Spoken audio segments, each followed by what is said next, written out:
Ready start. रविवार को देश के मुख्यमंत्री और मुख्य न्यायाधीशों का सम्मेलन नई दिल्ली में आयोजित किया गया था। इस सम्मेलन में प्रधानमंत्री जी ने संबोधन के दौरान सलाह दी है कि हमको स्वमूल्यांकन करने के लिए आंतरिक तंत्र मजबूत बनाने पर विचार किया जाना चाहिए। पैराग्राफ 6। देश के मुख्य न्यायाधीश ने कहा कि न्यायपालिका के पास मजबूत और सक्षम आंतरिक मूल्यांकन तंत्र है जो पूरी कुशलता से काम कर रहा है। यह बात उन्होंने मुख्य न्यायाधीश और मुख्यमंत्री सम्मेलन के समापन के मौके पर कही। उन्होंने यह भी कहा कि चिंता की कोई बात नहीं है। हमारा आंतरिक तंत्र पूरी तरह से कारगर है और प्रभावी तरीके से काम कर रहा है। जब हम छुट्टी पर होते हैं या फैसला लिख रहे होते हैं या प्रकरण की तैयारी करते हैं तो हमें अपने परिवार के लिए भी समय नहीं मिलता।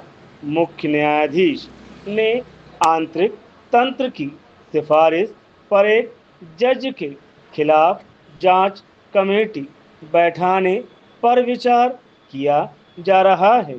दूसरी ओर संसद द्वारा जज के खिलाफ महाभियोग की प्रक्रिया आरंभ करने पर विचार किया जा रहा है।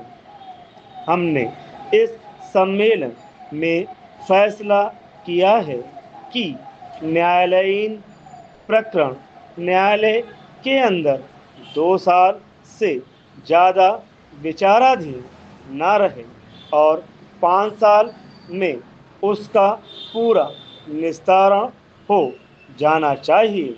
हम चाहते हैं कि प्रकरण त्वरित रूप से निपटाए जाएं, लेकिन हमारी कुछ समस्याएं हैं।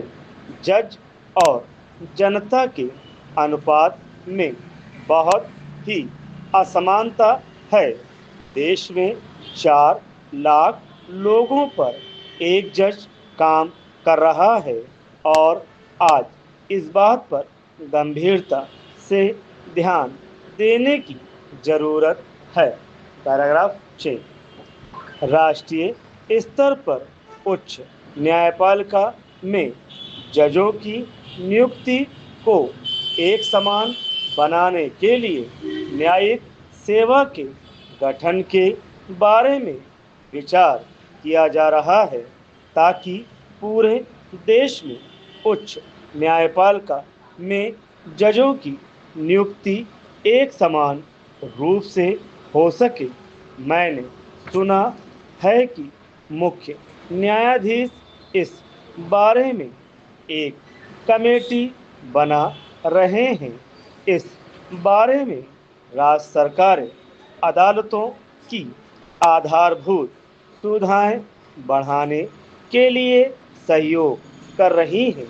सम्मेलन में बिहार के मुख्यमंत्री ने राज्य की न्यायिक व्यवस्था को मजबूत करने के लिए केंद्र सरकार से विशेष आर्थिक सहायता मुहैया कराने की मांग की गई है।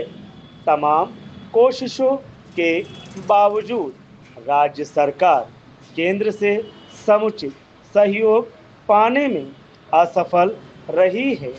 उन्होंने यह कहा कि मानवीय हितों को देखते हुए न्याय के साथ विकास करने के लिए राज्य सरकार तत्पर है।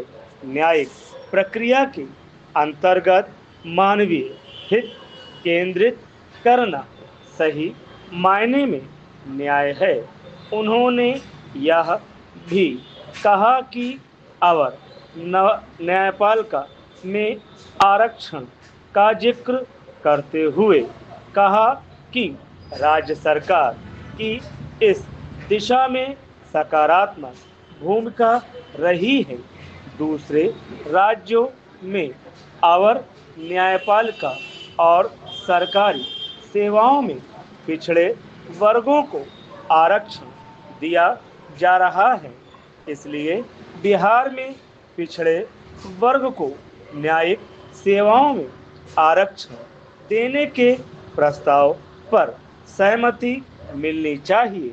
यह सही है कि न्यायालय के अंतर्गत लंबित मामलों में कमी लाने के लिए उपयुक्त न्यायिक प्रक्रिया अपनाने की जरूरत होगी।